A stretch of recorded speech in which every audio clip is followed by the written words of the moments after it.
Hey everyone, it's Lucky with Unfiltered Lucky. And today we're going to talk a little bit about this Kansas City 3 case. Now, a lot of people are weighing in on this case, and one of those people is Dr. Michael Baden.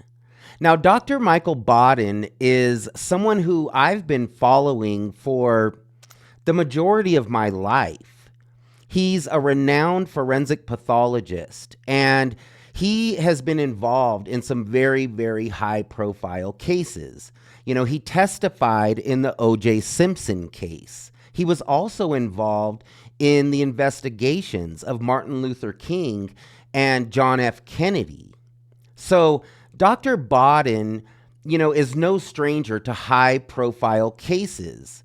And the fact that he's weighing in on this case tells you how high profile that this case has become. Now, Dr. Baden talks about this case on Fox News, and he makes a very good point. And that is that it's very possible that all 4 men took the same substance, but that Jordan Willis's life was spared because he passed out inside the house. Now, I think that's very possible, but it doesn't really explain a whole lot about, the aftermath, about what happened afterward. What was happening 2 days later. And was Jordan really unable to see his friend who was sitting upright on the patio? Now, the fiance saw this body right away because she stated that, he was sitting straight up, and she saw him immediately. So it's very hard to believe that after Jordan finally did wake up from passing out, that he didn't see this person sitting on his back patio. Now, I've said many times that weird things happen when narcotics are involved. Narcotics crimes a lot of times don't make sense because a lot of times the individuals who are on narcotics and involved in these crimes, they're not even in reality themselves. So there's a lot of really crazy things that can happen when you're dealing with narcotics. And after I talk about this Kansas City 3, I'm going to share kind of a personal story with you about something that, I've experienced in my life that involved a crime that didn't make sense at all until it finally did. And a lot of times it seems really, really strange. These things seem really odd. But when you find out the answer, it all makes sense and it all seems so simple. So after I talk about this Kansas City 3, I'm going to share that story with you and talk a little bit about how narcotics crimes can get really strange. Now, family members of the victims are coming out and talking. And one of the family members stated that a law enforcement officer did tell her that when all of these details come out and everything comes to light, that this will all make sense. Another family member came out and stated that Jordan's dogs were at the house. Because that was a question that we had, because in the beginning, they had talked about Jordan's dogs, but I believe that Jordan or somebody around Jordan had stated that Jordan's dad happened to be watching the dogs that night. Well, now a family member has come out and stated that Jordan's dogs were at the house. So that does seem odd because his dogs would have needed to go outside.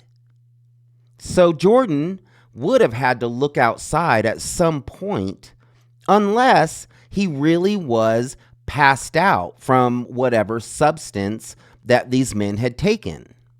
Now, Dr. Baden also talked about that he believed that law enforcement, already had some sort of evidence and had some sort of idea of what these men had taken. He also said that he believed that they may already have the toxicology reports.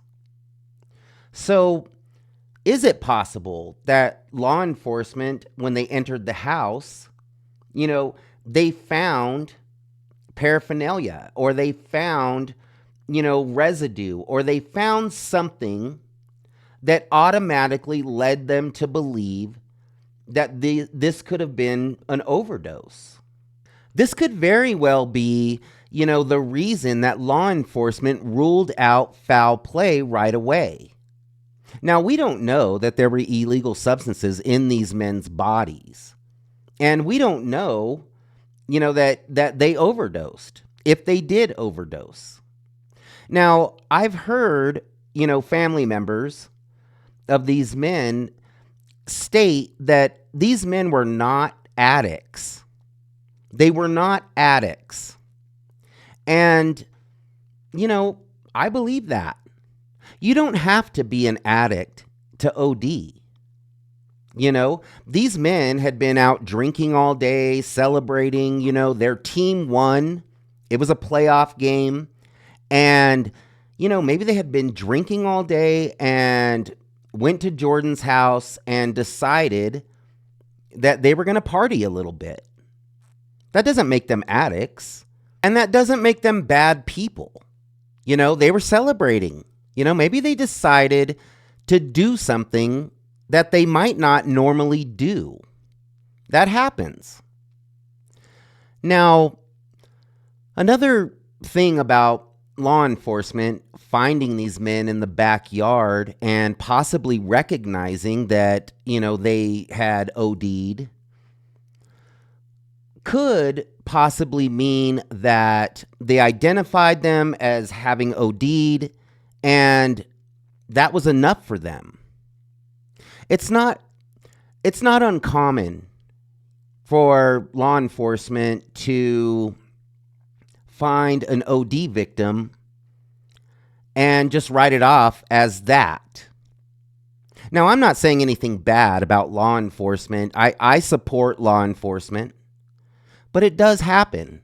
I know personally of a number of instances where, people have OD'd and law enforcement just wrote it off as an OD, only to find out later that there was foul play involved.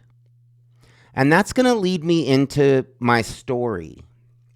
So little by little, I'm going to start talking about my background and talking about some of the experiences that I have been through in my life that, could be kind of similar to some of these situations that we talk about. Now, a while back, probably I would say maybe a good 15 years ago, I met a guy and his name was Mike. And Mike, he was younger than me and he was an addict. Now, I really felt like I could help this guy. I really felt like I could help him and possibly, get him off of the narcotics and kind of get him going in the right direction. He was an addict, but I could see that there was something different about him. And he was just kind of trapped in this addiction as most addicts are. So over time, and it took a while, I was able to help him a little bit. And he kind of started getting on the right road and doing better, although I knew that he was still using. Well, one morning, I get a call, and there were 3 men who were found inside of a vehicle that was parked outside of a small local hospital where I live. And inside that vehicle, was Mike, and he had lost his life. Now, it was a very strange crime scene because this car was parked in a parking space at the hospital. And there were 3 men who were deceased inside this car. Now, the driver was deceased in the driver's seat. The passenger was deceased in the passenger seat, and Mike was deceased in the back seat. Now, all 3 of these men had been shot, and they were all just in this car in front of the hospital.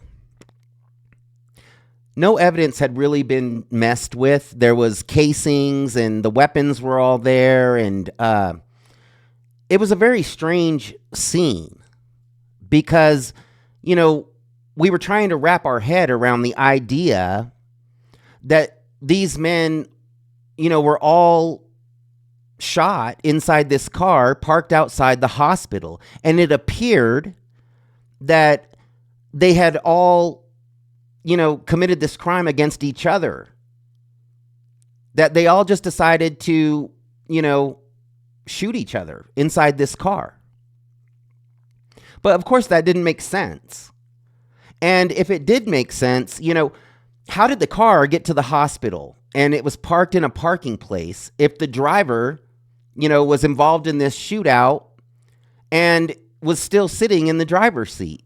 How did this car get to the hospital?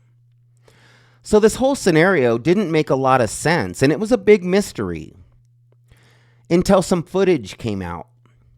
There was some security cam footage from a restaurant that had a camera that was facing an alleyway behind their business. And on that camera, the entire crime unfolded. Now, what had happened is the vehicle that these 3 men were in, including Mike, was driving up the alley. And they stopped to talk to another man who was walking in the alley. And the man walked up to the driver's side window and they talked for a second. And then all of a sudden, everybody opens fire inside this car. All 3 of them. We don't know why. I mean, I have an idea why. But it's strange. They basically had a shootout inside this car. Well, on this video, you see the guy that they were talking to in the driver's side window. He ran behind a dumpster. And when it all stopped, he ran back to the car and he pushed the driver over. And he sat down on the driver and he drove the car to the hospital and left it there with these 3 men deceased inside. So it was a big mystery, you know, when this first happened. It was a big mystery. But once we found out what happened and we saw what happened, it all made sense. And it all came together and it was all a very simple explanation. And I kind of have a feeling that that's what's going to happen in this, you know, Kansas City 3 case. It's very possible that there's an investigation going on right now that we don't know about. You know, it's very possible that Kansas City police are investigating this case and that they're just not talking about it publicly. You know, really, they may not want to talk about it too much because really everybody involved is doing enough talking. So the people involved are likely incriminating themselves and law enforcement is just kind of sitting back watching and listening. That's definitely a possibility. Now, I'm going to keep an eye on this case and I'll update you, you know, as updates come out. Now, please like and please subscribe to my channel if you like my content. I really appreciate you watching my video. We'll see you next time.